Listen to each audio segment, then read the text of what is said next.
চলো আজকে চিকেনের একটা হেলদি রেসিপি, হেলদি ফ্যাট দুটোই বলা যায়। চিজটা ব্যবহার না করলে হেলদি, আর চিজ ব্যবহার করলে তো ফ্যাট অবশ্যই হয়ে যাচ্ছে। তো সবার জন্যই বানাচ্ছি বেসিক্যালি। পিস নিয়ে নিয়েছি, তার মধ্যে একটু সর্ষের তেল, অরিগ্যানো, নুন, ধনেপাতা, গার্লিক দিয়ে ভালো করে ম্যারিনেশন করে রাখবে। 5 মিনিট রেস্টে রেখে দেবে। তারপর কড়ায় সামান্য বাটার দিয়ে নেবে। দেওয়া হয়ে গেলে একটু হালকা করে নেড়ে চেড়ে নিয়ে গার্লিক দিয়ে আবারও ভেজে নেবে। গার্লিকটা দিলে খুব ভালো ফ্লেভার আসে। সবাই তো জানো গার্লিক দিলে সব কিছুর মধ্যে একটা ভালো ফ্লেভার তৈরি করে। তারপর একটু কুচানো ধনেপাতা দিয়ে নেড়ে নেবে।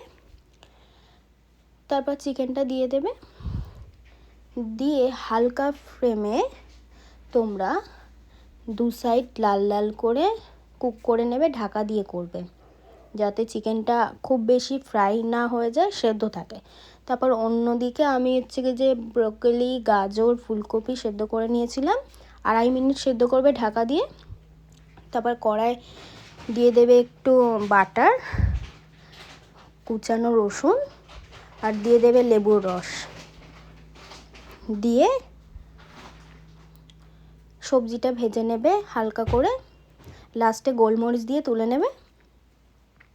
বাড়িতে অবশ্যই একবার বানিয়ে বলো কেমন হয়েছিল। আর ভিডিওটি লাইক এবং শেয়ার করতে ভুলবেন না। তারপর আবার একটু সামান্য বাটার আর ময়দা দিয়ে সস বানিয়ে নিচ্ছি। অল্প একটু ভিনিগার দেবে আর চিজ দিয়ে দেবে। আমার কাছে 2 রকম চিজ ছিল, আমি তাই 2 রকম দিয়ে দিয়েছি। তোমরা যে কোনো একটা দিলেই হবে। তারপরে আমি জল ব্যবহার করেছি, তোমরা জলের জায়গায় দুধও ব্যবহার করতে পারো।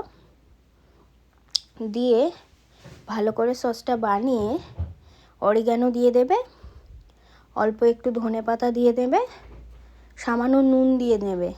এমনি চিজে নুন থাকে, তাও সামান্য একটু নুন দিয়ে নেবে টেস্টের জন্য। তারপর চিকেনটা দিয়ে হালকা করে কুক করে নামিয়ে নেবে। দেখো হেলদি চিকেনের রেসিপিটা কি সহজেই বানিয়ে নিয়েছি। রেস্টুরেন্টে এরকম চিকেন তো আমরা খেয়েই থাকি, বাড়িতে অবশ্যই বানিও।